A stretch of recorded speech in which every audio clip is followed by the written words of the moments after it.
June মালিয়াকে কটাক্ষ দিলীপ ঘোষের। এখানে ফুটফুটে সাংসদ হয়েছেন। জুন মালিয়াকে এভাবেই কটাক্ষ করেছেন দিলীপ ঘোষ। মনোনয়নের দিন স্ট্রিট ডান্স দেখিয়ে চলে গেছেন। নাম না করে সাংসদ জুন মালিয়াকে কটাক্ষ দিলীপ ঘোষের। ডান্স দেখুন ফ্রিতে, আর কিছু চায় না। টিভিতে দেখতে হয়, মানুষকে দেখা যায় না। পাড়ায় আসেন না, কাদা জল লাগবে, রোদ লাগলে রং কালো হয়ে যাবে, তাই আসে না।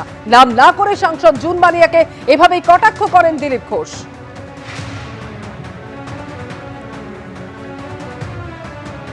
এখানকার সন্ধ্যারা এমপি ছিলেন, দেখেছেন কেউ? এখন আর একজন ফুটফুটে ফর্সা এমপি হয়েছেন, তাকে দেখেছেন না? সেদিন এসেছিলেন, ডান্স দেখিয়ে চলে গেছেন। স্ট্রিট ডান্স হয়েছে নমিনেশনের দিন, দুজন মিলে নেচেছেন। প্রাক্তন এমএলএ বর্তমান এমপি মিলে ডান্স দেখুন ফ্রিতে, বাস, কিছু চাইবেন না। সেই জন্য এই যে টিভিতে দেখতে হয়, মানুষটা দেখা যায় না, পাড়ায় আসেন না, কাদা লাগবে, জল লাগবে, রোদ লাগবে, রং কালো হয়ে যাবে, তাই আসেন না।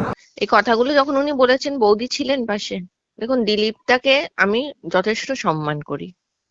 ওনার মুখ থেকে এই ধরনের কথা আমি এক্সপেক্ট করি না। যদিও উনি ডেরোগেটরি কিছু বলেনি, ফুটফুটে ফর্সা বলেছেন। উনি এর আগেও বলেছিলেন যে জুন মালিয়াকে সুন্দর দেখতে। আমি বুঝতে পারছি যে দিলীপদা আমাকে পছন্দ করেন, এবং বাট এইটুকুই বলবো যে ডান্স করাতে তো কোনো প্রবলেম নেই। অন্য কিছু বলুন, পলিটিক্যাল কিছু বলুন।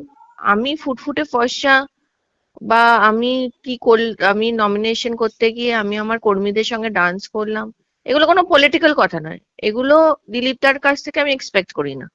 দিলীপদা একজন সিজনড পলিটিক্যাল মানুষ।